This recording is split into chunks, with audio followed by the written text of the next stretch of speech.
Recording studio Bihar Sharif.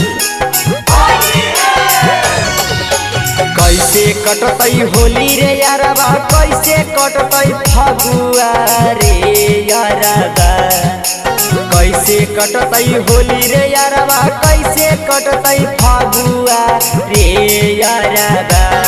हाँ रे यारबा तो हमर मौगी जहै नहीं हरबा रे यारबा, तो हमर मौगी जहै नहीं हरबा रे यारबा। तेरी खिलैतै बुआ पूरी के रे बनैतै जतारा रे यारबा। तेरी खिलैतै बुआ पूरी के रे बनैतै जतारा रे यारबा रे यारबा। हमर मौगी जाहै नै हराबा रे यारबा, हमर मौगी जाहै नै हराबा रे यारबा।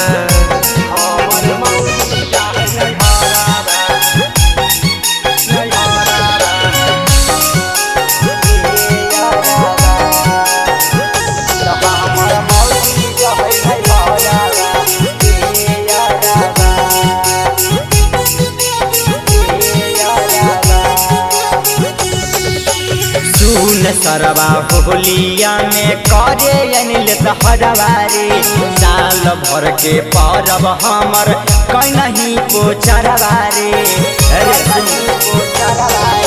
सुन सरवा होलिया में करे अनिल हरवा रे, साल भर के परब हमर कहीं पोचरवा रे। तोरा देखी निकलौ हमर मुहामा से गरिया रे सरबा, तोरा देखी निकलौ हमर मुहामा से गरिया रे सरबा।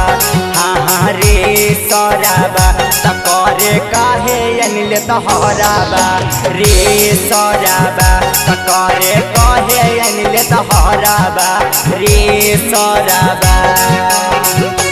हमर मौगी जाहै हरबा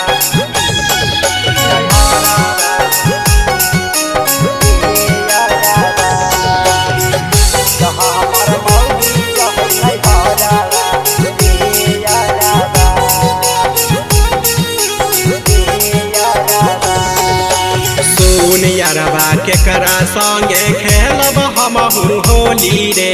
करहियै मौगी के मानत बोलै ढेर बोली रे। सुन यारबा केकरा संगे खेलब हमहु होली रे। करहियै मौगी के मानत बोलै ढेर बोली रे। सजन दिहलादार पोर के करतै बिचरावा रे यारबा, सहजन प्यारे दिलदार पोर के करतै बिचरावा रे यारबा। हाँ रे यारबा तो हमर मौगी जहै नहीं हरबा रे यारबा, तो हमर मौगी जहै नहीं हरबा रे यारबा। Shivangi recording studio Bihar Sharif.